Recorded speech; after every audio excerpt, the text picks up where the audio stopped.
甲状腺是我们最大的一个腺体，它呢也很容易出现问题，而甲状腺结节就是常见的。不过我们可以通过食物来改善，可以常吃2种散结食物。第一种，鱼鳔。鱼鳔中含有丰富的胶原蛋白，女性经常吃可以延缓皮肤衰老。除此之外，鱼鳔可以化瘀散结，对甲状腺结节的恢复有帮助。第二种，冬瓜。冬瓜是生活中经常吃的，冬瓜含有的水分、膳食纤维和维生素 C 都很多，能帮助清理血管，促进身体血液循环。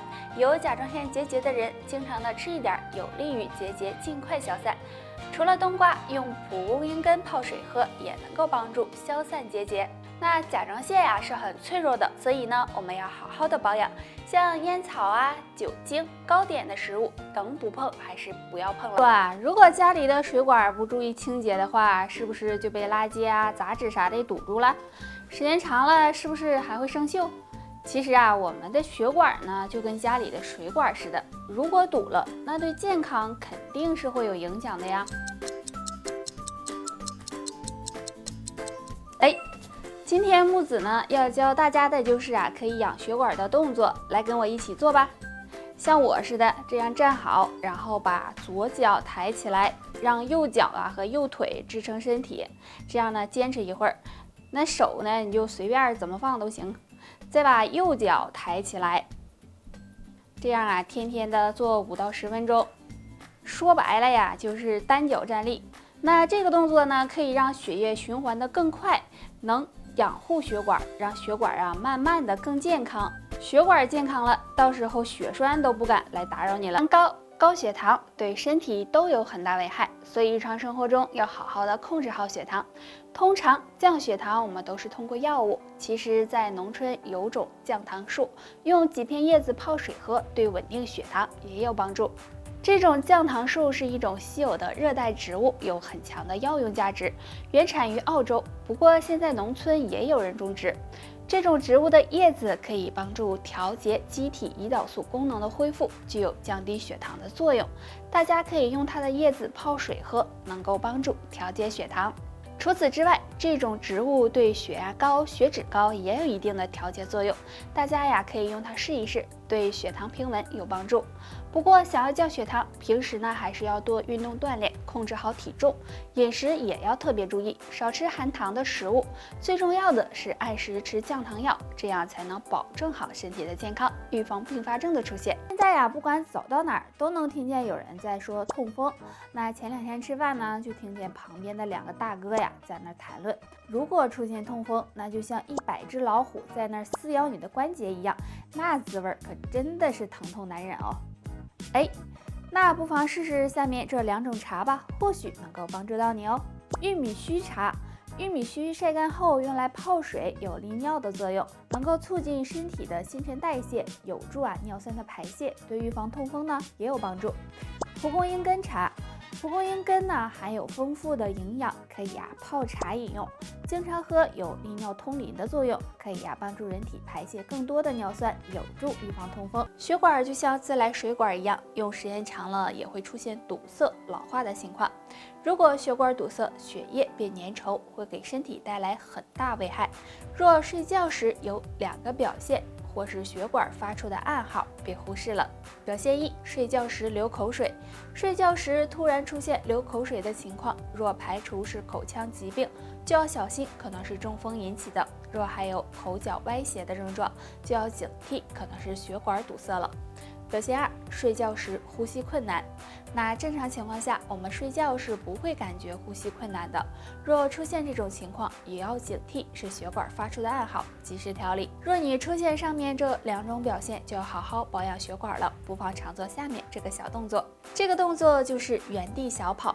跑步大家都会，先保持站立的姿势，双肩放松，2手手臂放在身体两侧，然后踮起脚尖进行原地小跑。每天跑5到10分钟，那这个动作可以加速血液循环，促进气血运行，对打通血管有很好的作用，大家不妨坚持。妇科病对女人来说是很烦人的一件事，很多女性会觉得有妇科病很丢人，所以不愿意去检查。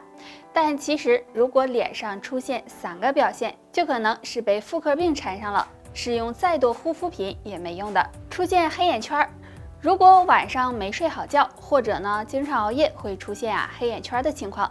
但其实还有可能和妇科病有关，主要呢是因为气血不足、气滞血瘀导致的。如果出现黑眼圈，而且呢用各种护肤品也不能够缓解，就要小心妇科疾病了。脸上长斑。很多女性脸上长斑会以为这是皮肤出现问题了，因此呢会有很多护肤品进行调理。如果得不到缓解的话，就要考虑可能是内分泌失调、雌激素水平出现异常导致的，这样很容易使女性出现妇科疾病。嘴巴周围长痘，日常生活中长痘是很常见的一种现象。如果出现嘴巴周围长痘，就要考虑可能是内分泌失调了。如果体内毒素长期堆积，很容易引起妇科疾病。上面的这3种表现，大家要引起重视。如果发现了，尽早的检查，好做调理。女人来月经时，牢记2洗2不洗，子宫光滑，妇科问题远离你。第一，清洗内裤。女人来月经时要多清洗内裤，因为这时的细菌会增多。经常洗内裤可以减少细菌的滋生，保护子宫的健康，也可以避免一些妇科问题出现，对身体健康有帮助。第二，多用热水洗脚。女性来月经时，可以每天睡觉前用热水泡泡脚，这样可以促进身体血液循环，有助排出体内寒气，让全身都暖起来，有一定的暖宫效果，也能够让妇科炎症远离你。第三，不用凉水洗手。女性平时干家务活比较多，但是呢要注意月经期间最好不要接触凉水，洗手或者是干家务活的时候用温水，要不然很容易导致寒气入体，对子宫健康不利。第四，不洗头。女性月经期间身体的抵抗力会很低，所以这时应该避免着凉，建议大家不要洗头，因为洗头会带走头上的温度，使寒气进入身体，导致子宫受寒，加重痛经的情况。若是实在想洗的话，可以用热水。所以女性朋友月经期间注意好上面这4个细节，更有利于子宫健康，也可以避免妇科问题的。当身上长一点肉时很多人的第一反应是，我又胖了，不行，我得减肥了。其实呢，不管男女都有一个正常的体重，那男性体重多少才算正常呢？下面我们一起来看一下。标准体重的算法有2种，第一种是用自己体重的千克数除以身高米的平方，如果在18.5到24之间，说明体重是标准的，是不用减肥的。如果上下波动10%也算正常。还有一种计算方式是用自己的身高厘米减掉105，得出来的就是正常体重了，是以千克为单位的。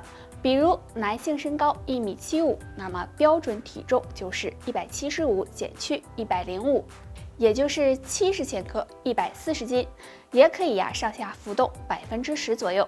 那大家可以用上面的这2种方法计算一下，看看自己的体重是不是在正常的范围内。如果在正常范围内，那你根本不需要减肥。但如果体重超标，对肠胃、肝脏、肾脏健康都是不利的。